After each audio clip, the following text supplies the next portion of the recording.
Bismillahirrahmanirrahim. Assalamualaikum warahmatullahi wabarakatuh.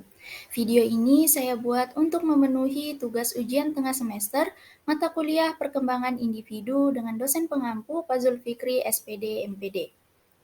Sebelumnya, perkenalkan nama saya Insyiro Rasikha Burhan Gading dengan NIM 220404501015. Saya dari kelas A, Program Studi Bimbingan dan Konseling, jurusan Psikologi Pendidikan dan Bimbingan, Fakultas Ilmu Pendidikan, Universitas Negeri Makassar. Adapun materi pertama yang akan saya bahas dalam video ini yaitu mengenai tugas-tugas perkembangan pada masa remaja. Pengertian tugas-tugas perkembangan pada masa remaja. Tugas-tugas perkembangan remaja adalah sikap dan perilaku dirinya sendiri dalam menyikapi lingkungan di sekitarnya. Perubahan yang terjadi pada fisik maupun psikologisnya menuntut anak untuk dapat menyesuaikan diri dalam lingkungan dan tantangan hidup yang ada di hadapannya. Tugas-tugas perkembangan pada masa remaja yang disertai oleh berkembangnya kapasitas intelektual, stres, dan harapan-harapan baru yang dialami remaja membuat mereka mudah mengalami gangguan, baik berupa gangguan pikiran, perasaan, maupun gangguan perilaku. Stres, kesedihan, kecemasan, kesepian, keraguan pada diri remaja membuat mereka mengambil resiko dengan melakukan kenakalan. Tugas-tugas perkembangan pada masa remaja. Ketika memasuki masa remaja, muncul tugas perkembangan remaja. Tugas tersebut harus dituntaskan agar remaja merasakan kebahagiaan, kesuksesan, penerimaan di masyarakat, dan kesiapan untuk memasuki tahap perkembangan selanjutnya. Menurut E.B. Hurlock dalam buku berjudul Psikologi Perkembangan edisi 5 tahun 2001, tugas perkembangan remaja adalah 1. Mencapai hubungan baru yang lebih matang dengan teman sebaya baik berupa pria maupun wanita. 2. Mencapai peran sosial baik sebagai pria maupun wanita. 3. Menerima keadaan fisiknya dan dapat menggunakan tubuhnya secara efektif.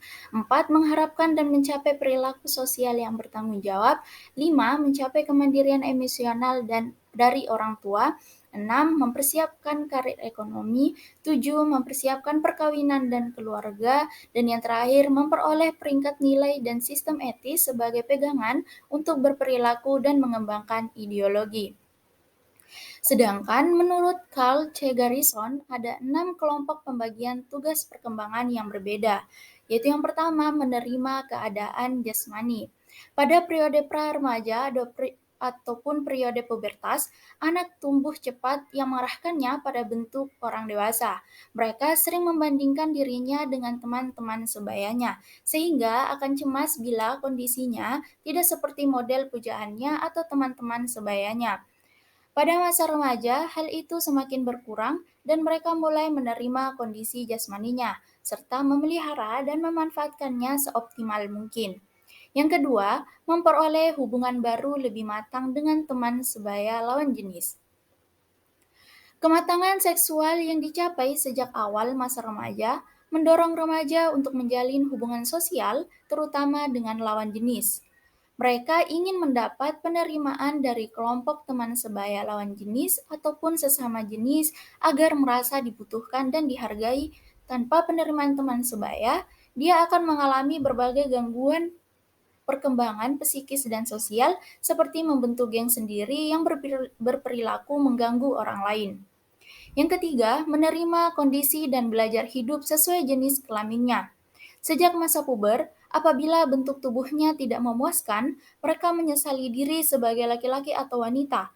Padahal, mereka seharusnya menerima kondisinya dengan penuh tanggung jawab.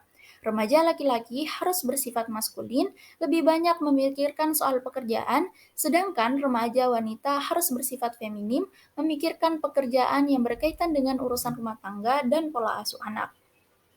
Yang keempat, mendapatkan kebebasan emosional dari orang tua dan orang dewasa lainnya. Bebas dari kebergantungan emosional merupakan tugas perkembangan penting yang dihadapi remaja. Apabila tidak memiliki kebebasan emosional, mereka akan menemui berbagai kesukaran dalam masa dewasa, tidak bisa membuat keputusan sendiri, dan bertanggung jawab atas pilihan yang ditempuhnya. Yang kelima, mendapatkan kesanggupan berdiri sendiri dalam hal-hal yang berkaitan dengan masalah ekonomi. Tugas lainnya adalah kesanggupan berdiri sendiri dalam masalah ekonomi, karena kelak mereka akan hidup sebagai orang dewasa. Kesanggupan di sini mencakup dua tugas, yaitu mencari sumber keuangan atau pemasukan dan pengelolaan keuangan. Dan yang keenam, memperoleh nilai-nilai dan falsafah hidup. Sejumlah penelitian membuktikan bahwa masalah yang berkaitan dengan kehidupan dan falsafah hidup seperti tujuan hidup, perilaku dirinya, keluarganya, dan orang lain, serta soal keagamaan menjadi daya tarik tersendiri bagi remaja. Para remaja memang diharapkan memiliki pola pikir, sikap, perasaan, dan perilaku yang menuntun dan mewarnai berbagai aspek kehidupan di masa dewasa kelak. Dengan demikian, mereka memiliki kepastian diri, tidak mudah bingung, tidak mudah terbawa arus kehidupan yang terus berubah yang pada akhirnya tidak mendapatkan kebahagiaan. Kemudian yang C, faktor-faktor yang mempengaruhi perkembangan pada masa remaja. Faktor penting yang dapat mempengaruhi penguasaan tugas perkembangan remaja berdasarkan pada Hurlock tahun 1980 meliputi yang pertama lingkungan sosial. Lingkungan sosial merupakan wadah untuk pencapaian tugas perkembangan. Yang kedua, gambaran citra tubuh. Gambaran citra tubuh ada 5 dimensi. Yang pertama, appearance evaluation. Yang kedua, appearance orientation. Yang ketiga, body area satisfaction. Yang keempat, overweight preoccupation. Dan yang terakhir, health classified weight. Terus adapun yang ketiga, motivasi. Motivasi dapat bersumber dari dalam diri remaja seperti semangat dan obsesi. Motivasi yang timbul dari luar diri remaja seperti penghargaan orang tua atau masyarakat terhadap remaja. Motivasi menentukan besar usaha dalam mencapai tugas perkembangan remaja dan besarnya kemauan untuk melakukan usaha tersebut. Yang keempat, pengetahuan. Pengetahuan kognitif merupakan hal yang sangat penting untuk terbentuknya perilaku seseorang, menurut Notoat Mojo tahun 2003. Adapun yang kelima, kepribadian. Kepribadian merupakan kondisi internal remaja. Karakter akan berunsur-unsur terbentuk dipengaruhi kebutuhan, sikap, minat, maupun tujuan pribadi. Yang keenam adalah kemampuan untuk melaksanakan tugas perkembangan. Kesempatan merupakan peluang atau keadaan yang menunjukkan terjadinya fasilitas dalam memenuhi tugas perkembangan remaja, menurut Sarwono tahun 2011. Yang ketujuh, bimbingan untuk mempelajari tugas perkembangan. Amat penting bagi remaja diberikan bimbingan agar keingintahuan yang tinggi dapat terarah kepada kegiatan-kegiatan yang positif, kreatif, dan produktif. Yang kedelapan, kreativitas. Kreativitas merupakan kecenderungan untuk mengaktualisasikan diri. Yang kesembilan, pemenuhan tugas perkembangan tahap sebelumnya. Tugas perkembangan remaja dipengaruhi oleh tugas perkembangan sebelumnya. Yang kesepuluh, dukungan keluarga.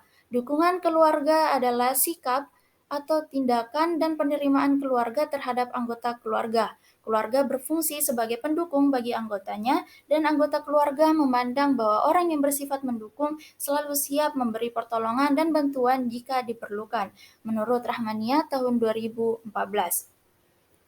Kemudian, masalah-masalah dalam pencapaian tugas perkembangan remaja. Tidak semua remaja dapat memenuhi tugas-tugas perkembangan dengan baik. Menurut Hurlock tahun 1990 dalam Siregar dan Psi tahun 2012, ada beberapa masalah yang dialami remaja dalam memenuhi tugas-tugas tersebut, yaitu yang pertama, masalah pribadi, yaitu masalah-masalah yang berhubungan dengan situasi dan kondisi di rumah, sekolah, kondisi fisik, penampilan, emosi, penyesuaian sosial, tugas, dan nilai-nilai. Yang kedua, masalah khas remaja, yaitu masalah yang timbul akibat status yang tidak jelas pada remaja, seperti masalah pencapaian kemandirian, kesalahpahaman atau penilaian berdasarkan stereotip yang keliru, adanya hak-hak yang lebih besar dan lebih sedikit kewajiban dibebankan oleh orang tua. Kemudian, bagaimana upaya-upaya menumbuh kembangkan tugas-tugas perkembangan? Yang pertama, memberi banyak kesempatan kepada remaja untuk aktif dalam berbagai aktivitas sosial. Yang kedua, membantu mengarahkan peran remaja sesuai dengan tugasnya. Yang ketiga, membantu remaja yang lambat perkembangannya melalui penjelasan yang dapat diterimanya, dan yang keempat, membantu remaja untuk memilih lapangan kerja yang tepat dan sesuai dengan bakat dan keinginannya. Baik, itu adalah materi pertama. Kemudian materi kedua yaitu membahas aspek-aspek emosi, sosial, moral, dan religi remaja. A. Aspek perkembangan emosi remaja. Kehidupan seseorang pada umumnya selalu dipengaruhi oleh dorongan-dorongan dan minat spesifik pada tujuan tertentu yang ingin dicapai. Selain itu, kita percaya pula bahwa seseorang merespon dan melakukan tindakan terkadang diarahkan oleh penalaran dan pemikiran-pemikiran rasional akan pertimbangan objektif akan nilai dan norma yang ada. Menurut Muslika dan Sigit tahun 2013. Akan tetapi tidak dapat dipungkiri bahwa ada kalanya seorang individu bergerak atau merespon sesuatu kondisi diakibatkan oleh dorongan emosional yang banyak mencampuri bagaimana seorang berpikir dan melakukan pertimbangan-pertimbangan yang ada. Menurut Muslika dan Sigi tahun 2013, perlu ditekankan bersama bahwa emosi dan perasaan merupakan sesuatu hal yang berbeda satu sama lain. Walaupun demikian, arti keduanya tidak dapat dibedakan secara eksplisit atau tegas. Hal ini karena pada kondisi tertentu, secara afektif dapat dikatakan secara perasaan, tetapi juga dapat dikatakan sebagai emosi, sebagai contoh marah dengan diam atau tertawa dalam kesedihan. Emosi menurut Talib tahun 2017 merupakan salah satu aspek psikologis manusia dalam ranah afektif. Kemudian Maulina dan Budiono juga berpendapat bahwa emosi merujuk pada suatu perasaan atau pikiran-pikiran khasnya, suatu keadaan biologis dan psikologis serta serangkaian kecenderungan untuk bertindak. B. Aspek perkembangan sosial remaja. Secara umum, perkembangan sosial merupakan ekspresi dan kondisi fisik dan psikis individu yang diaplikasikan dalam kehidupan sehari-hari. Perkembangan sosial dapat pula diartikan sebagai proses belajar untuk menyesuaikan diri terhadap norma-norma kelompok, moral dan tradisi, atau meleburkan diri menjadi satu kesatuan dan saling berkomunikasi dan bekerja sama. Kebutuhan berinteraksi dengan orang lain telah dirasakan sejak usia 6 bulan. Di saat itu mereka telah mampu mengenal manusia lain terutama ibu dan anggota keluarganya. Anak mulai mampu membedakan arti senyum dan perilaku sosial lain, seperti marah, tidak senang mendengar suara keras, dan kasih sayang. Sunarto dan Hartono dalam Muslika dan Sigi 2013 menyatakan bahwa hubungan sosial sosialisasi merupakan hubungan antar manusia yang saling membutuhkan. Bron Van Brenner dalam Talib 2017 menyatakan bahwa perkembangan sosial terdapat hubungan resiprokal antara perkembangan sikap dan perilaku remaja dengan lingkungan sekitarnya, termasuk lingkungan fisik seperti keadaan rumah dan perabotannya, fasilitas belajar, dan semacamnya. C. Aspek perkembangan moral remaja.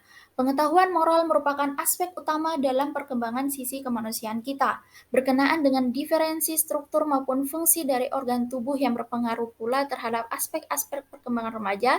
Salah satu aspek perkembangan remaja yang mengalami perubahan yaitu aspek moral. Menurut Perry, dalam Rizal tahun 2017, kemampuan pengambilan keputusan moral remaja selalu berkembang selaras dengan perubahan rentang usianya. Untuk menciptakan moral yang baik bagi individu, khususnya dimulai dari anak-anak, adalah menciptakan komunikasi yang harmonis antara individu yang ada seperti halnya aspek sosial dan bahasa yang telah dijelaskan sebelumnya, seperti orang tua dan anak. Kebanyakan ketika anak beranjak remaja atau dewasa, sedikit mengesampingkan ajaran-ajaran moral yang diakibatkan tidak adanya ruang komunikasi dialogis antara dirinya dengan orang tua sebagai guru pertama yang mestinya terus memberikan pengajaran moral. D. Aspek perkembangan religi remaja. Religi, religiusitas, atau keberagamaan merupakan bentuk pengabdian manusia terhadap agama atau bentuk kesalehan seorang pemeluk agama. Religiusitas merupakan konsep yang mengacu pada fenomena sosial yang berkaitan dengan bagaimana agama hidup dalam diri dan dialami oleh pemeluknya. Istilah religiusitas merupakan istilah sosiologis dan psikologis yang komprehensif karena digunakan untuk mencakup berbagai aspek aktivitas, dedikasi, dan keyakinan keagamaan yang dimiliki dan dilakukan oleh orang yang beragama menurut Barbara dalam Warsia tahun 2018. Sedangkan menurut Yuhaniah tahun 2022, masa remaja merupakan tahap masa progresif dalam pembagian yang agak terurai. Masa remaja mencakup masa juvenilitas atau adolescensium, pubertas, dan nubilitas. Sejalan dengan perkembangan jasmani dan rohaninya, maka agama pada remaja menyangkut adanya perkembangan tersebut. Maksudnya penghayatan para remaja terhadap ajaran agama dan tindak keagamaan yang tampak pada para remaja banyak berkaitan dengan perkembangan tersebut. Dalam Arifin, dalam Yuhaniah 2022.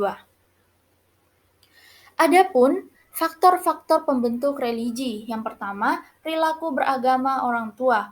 Menurut Warsia tahun 2020, dalam perspektif Islam sebagaimana sabda Nabi Muhammad SAW, bahwa pada dasarnya setiap anak terlahir dalam keadaan fitrah, kemudian orang tuanya yang akan menjadikannya Yahudi, Nasrani, ataupun Majusi. Artinya bahwa orang tua berperan penting dalam menentukan keyakinan pada anaknya. Apabila orang tua menganut keyakinan agama Islam, maka kemungkinan besar anak juga akan menganut agama Islam. Begitu juga dengan agama lain. Interaksi antara orang tua dan anak dalam kehidupan sehari-hari merupakan bentuk sosialisasi dan transfer ajaran agama yang dapat memupuk religiusitas anak. Ritual keagamaan yang dilakukan oleh orang tua seperti sholat, membaca Al-Quran, puasa dalam kehidupan sehari-hari, diamati oleh anak kemudian terekam dalam hati dan pikiran anak, dan pada akhirnya ritual agama dalam bentuk ibadah tersebut ditirukan oleh anak. Dalam proses transfer nilai-nilai ajaran agama Islam, baik keyakinan, ritual, sosial, maupun komitmen, dibutuhkan kualitas hubungan yang baik antara orang tua dan anak. Yang kedua, perilaku beragama orang tua. Usia remaja merupakan usia yang bertepatan dengan masa sekolah menengah atas, sehingga remaja memiliki kesempatan untuk memperoleh pelajaran agama Islam di sekolah. Melalui mata pelajaran pendidikan agama secara komprehensif dan akurat, sehingga dapat memupuk religiusitas pada siswa ke arah positif. Ajaran-ajaran agama yang diperoleh siswa di sekolah melalui mata pelajaran agama diberikan secara bertahap dari SD sampai SMA dan disesuaikan dengan perkembangan usia siswa, sehingga kematangan beragama siswa dapat berkembang sesuai perkembangan usianya. Studi yang dilakukan oleh Zuckerman et al. Dalam Warsia tahun 2020 menunjukkan ada korelasi positif antara tingkat pendidikan dengan perilaku religius seseorang. Yang ketiga, konformitas teman sebaya. Kelompok teman sebaya merupakan bagian penting bagi kehidupan remaja, karena interaksi dengan teman sebaya paling sering dilakukan dalam sehari-hari mempunyai unsur positif, yaitu saling memberikan perhatian dan saling mufakat, membagi perasaan, saling menerima diri, dan saling memberikan sesuatu kepada orang lain. Menurut Richard dan Humber dalam Warsia tahun 2020. Kelompok teman sebaya berfungsi sebagai lingkungan sosial bagi remaja yang mengajarkan keterampilan sosial sebagai landasan untuk berhubungan dengan orang lain. Menurut teori sosial, dalam suatu kelompok dengan kohesi yang kuat berkembang suatu iklim dan norma-norma kelompok tertentu, termasuk dalam kelompok teman sebaya. Norma sosial termasuk norma yang berperilaku dalam kelompok teman sebaya. Umumnya merupakan cara berpikir, cara berperilaku yang diterima, ditekankan, dan diharapkan oleh anggota kelompok sosial karena dianggap sebagai hal yang benar. Menurut Warsia tahun 2018, norma sosial yang dianut dalam suatu kelompok teman sebaya akan ditaati oleh semua anggotanya meskipun norma tersebut bertentangan dengan ajaran agama. Sekian dari saya, apabila ada salah kata saya mohon maaf. Terima kasih. Wassalamualaikum warahmatullahi wabarakatuh.